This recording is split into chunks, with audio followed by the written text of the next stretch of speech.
Satu kata yang sama yaitu fokus. Mark Zuckerberg itu fokus jadi orang yang bikin teknologi company Facebook dan Meta. Larry Ellison tuh fokus untuk bikin satu perusahaan namanya Oracle. Elon Musk tuh fokus di manufacturing, ya baik itu mobil, mau humanoid robotnya Optimus, mau itu SpaceX-nya, semua itu manufacturing. Jadi kalau lu mau jadi kelas dunia di satu bidang, lu fokus gitu. Cristiano Ronaldo fokus di bola, Messi fokus di bola, Michael Jordan fokus di basket. Fokus di satu hal gitu. Lu jangan jadi tiba-tiba satu pemain basket, terus mau main baseball gitu, lu nggak akan jago di sana, ya. Kayak Stephen Curry jago di basket, ketika dia golf ya dia oke juga, cuma dia nggak akan pernah jadi Tiger Woods.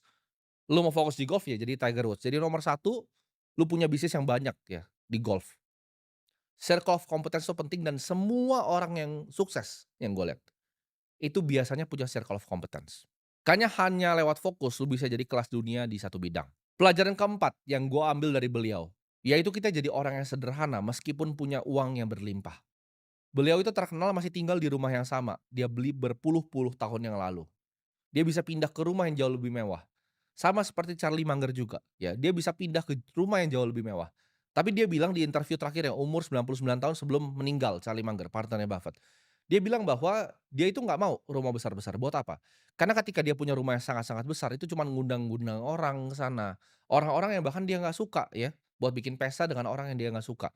Jadi, dia pilih rumah yang sederhana ya, dengan keluarga yang oke, cukup sampai di situ.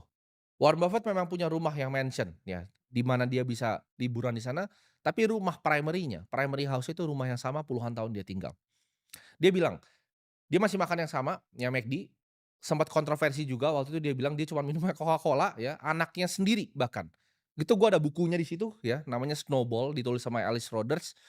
Alice tuh bilang bahwa even anaknya sendiri nggak pernah ngeliat Warren Buffett itu minum air putih, dia minumnya Coca-Cola terus ya, walaupun dia pemegang saham besar di sana. Jadi dia masih makan makanan yang sama, minum minuman yang sama, ya dia nggak ibaratnya nggak elitis. Dia cuma bilang kita makannya sama, nonton NFL yang sama, perbedaan kalian sama dia itu cuma satu, ya dia suka travel pakai private jet. Jadi Warren Buffett itu jujur orangnya.